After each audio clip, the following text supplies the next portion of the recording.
Hey guys, it's McLeans Diecast here, and today we have a review on the 1/50th scale John Deere 650J LT bulldozer by Ertl.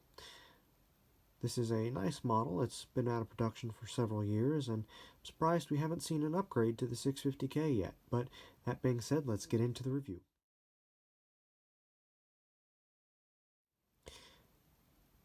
The model comes in a standard Ertl open-face cardboard box. It is held in place with twist ties. You can see the Ertl logo, ages 5 and up, 650J dozer, diecast metal, 1/50th scale, and John Deere. You go to the inside, it says nothing runs like a Deere on the bottom of the box. It says 650J dozer on the top. Go around to the back, it shows a picture of the model and a few specifications on the real machine, along with nothing runs like a Deere pattern again. The sides of the box pretty much the same, and the bottom has a little bit of information on the manufacturer, the licensee, and other stuff like that. So, we'll get on with the model review.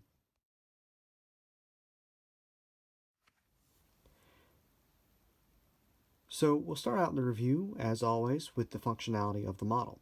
Now, this is a basic model that was manufactured many years ago, and it was manufactured for a very low price point. I believe I picked my first one up for about $12 US.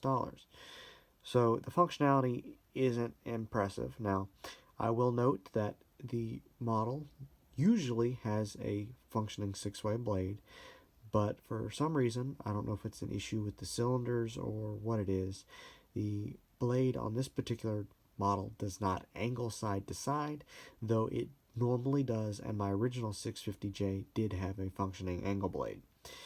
Now, the side-to-side tilt does not work also, but that was never intended to. The blade does raise nice and high, and it lowers just below flush. So, pretty basic functionality. The rubber tracks do roll, but they don't roll very well. They are very stiff. So, like I said, it is an older model, and it was manufactured for a low price point. Probably more intended for use as a nice child's toy. But, it doesn't, hold up to today's standard of functionality, but I'm not going to fault it for that. It is a nice model. So we'll move on to the detail section of the review.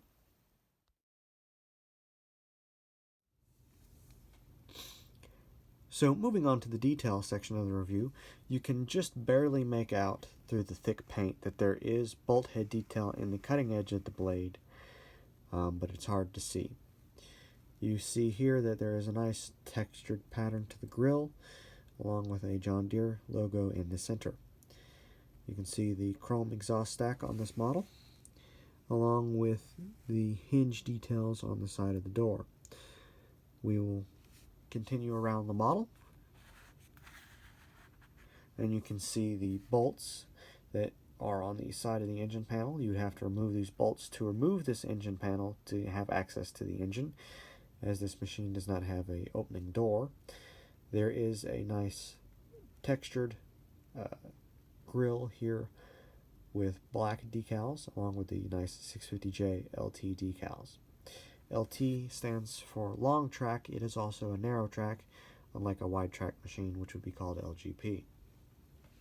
Down on the undercarriage, you can see that there are rock guards running the length of the undercarriage, and there's some detail for non-functioning rollers, including bolt head details, and there's pretty basic detail for the carrier roller, which is also non-functional.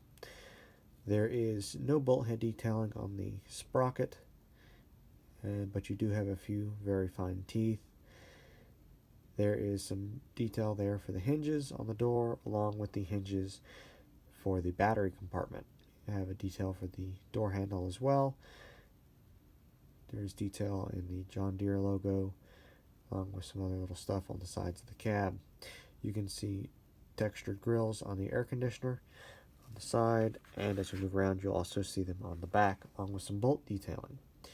You see the fuel cap here in the rear window, along with a nice John Deere logo, or Deere logo, along with some decals to indicate reflectors.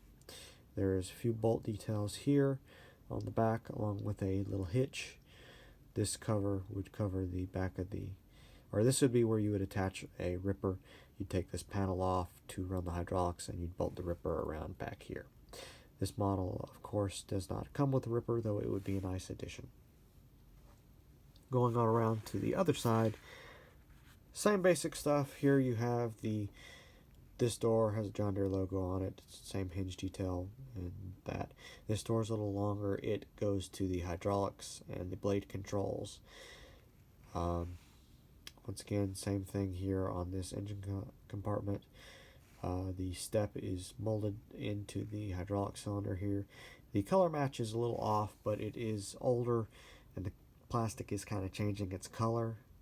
The rubber tracks are also off, but I do remember it being like that on my other one as original. There is a air cleaner on the top along with the chrome stack. And of course on the top you can see a few more bolt details, a hinge detail for this little door here, which would be where you check the oil on the machine. It would fold open like that. So back of the blade, pretty simple. No detail back there, no real detail there. And underneath is also pretty simple. So overall, it's a nice little model. Nice addition to a John Deere collection. I wouldn't pay more than about $25 for it personally.